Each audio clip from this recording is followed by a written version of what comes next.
It's time for a little bit of a TikTok on TikTok because it has been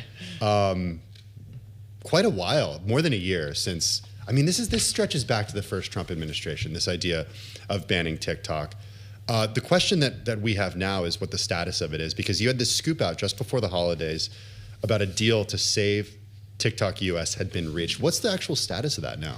So what we scooped before the break was that binding agreements had been signed with 3 managing investors in this new U.S. TikTok entity. The 3 managing investors being Oracle, which has a longstanding relationship already with TikTok, as well as Silver Lake and MGX. The deal is expected to close on January 22nd. The executive order that basically sets the deadline for the divestiture that was supposed to happen is the following day. So if the deal does indeed close on the 22nd, and there's still things that need to be worked out according to the TikTok CEO show too, if the deal does close, we're going to be an entire year later from when this entire thing was supposed to be settled. So I think that's just an important thing to note. Okay, I want to pause on one of the first things that you said, one of these 3 entities. So we got Silver Lake, legendary firm based out of Silicon Valley.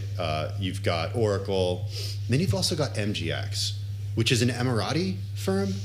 So not necessarily U.S. ownership when it comes to that part of the investment. Is that an issue?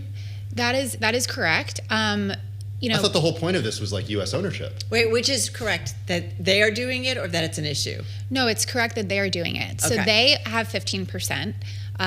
Oracle will have 15%, and Oracle will also have this sort of larger role as the security provider, the security auditor for TikTok, which it has actually had that relationship with TikTok for the last several years. And then Silver Lake also will have 15%. This all complies with this is all compliant. However, I think it is notable that the focus is really, at least in the headlines and at least in the way that the White House has explained this and the way that TikTok has explained it, that it is going to be majority American investors. And so I think when people see MGX, that is something that jumps out. And the other 55% is? The breakdown, I don't have it in front of me. Roughly.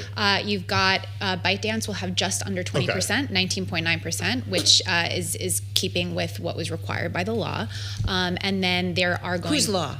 The law was passed and signed under former President Joe Biden. Okay.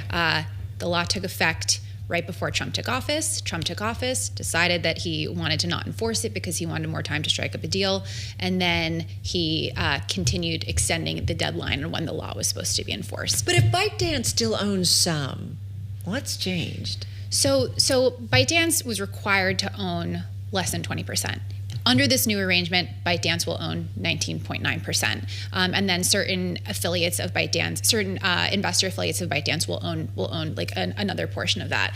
I think is this a hands-off ownership, and is there really?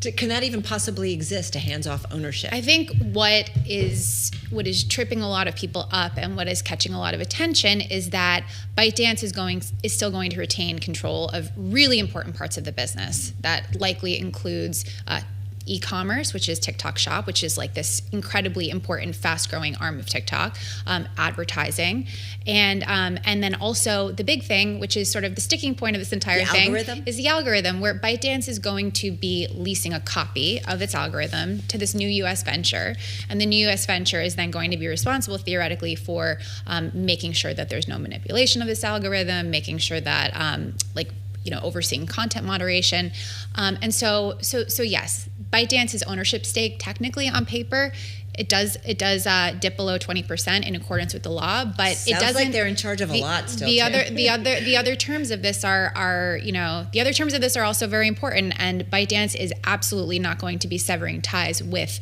TikTok US as was required by the law. It seems very favorable to ByteDance in the end. I think that many experts, especially national security experts who have been watching this, believe that China is coming out with a pretty good deal in this, right? It's also worth noting that China hasn't actually said anything publicly about whether it is on board, though. If the TikTok CEO put out the memo that he put out, which we wrote the scoop on back in December, we can assume that wheels are in motion. But I think it's important. I think it's important to note that yes, China does come out sort of in a strong position here. I think President Trump has already and will continue casting this as a win for his administration as well, because he was able to, as them being able to thread a needle that Biden was not able to thread. But I do think it's important to focus as well on how this will benefit China, especially as ByteDance grows there far beyond its own version of TikTok to become this AI powerhouse. So I'm going to go back to that story in December. So upon closing, the U.S. joint venture will operate as an independent entity that will control data protection, content moderation, and algorithm security in the country. And this was the TikTok chief executive saying this in, I guess, the memo to employees. So it's not truly independent from China, though, is it? Or is it? I guess that's the question we all still have. It's not independent from ByteDance, is what I can say about that. And then what's the relationship between ByteDance and China? Well, there's not separation of church and state there the way that there is here. Or the way that there used to be here. Exactly. I will point out, the reason I say that is because the president just said he finished this great meeting with Intel CEO Lip Bhutan. The United States government is proud to be a shareholder of Intel. So we're in this different world now. It's a different world. And I think one thing I've been thinking about is there was language put out by the White House back in September when they announced, announced their version of this deal, and the version then that was shared by the TikTok CEO sort of was parallel to that.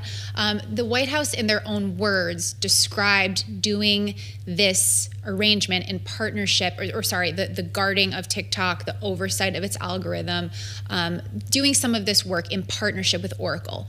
What in partnership with Oracle, what that means, and the extent to which the U.S. government would be involved is definitely a question. TikTok would emphasize that the government is not involved. I think because we have not seen a lot of the actual fine print of the terms and we only know sort of the broad contours, it does raise a question of, especially when some of the investors are political allies of the president, what that means in terms of potential U.S. government involvement. So just something to think about. Does Oracle sell to China? I know they do a lot overseas. I'm just curious. I think they do. It just makes, you know what I mean? It's complicated, right?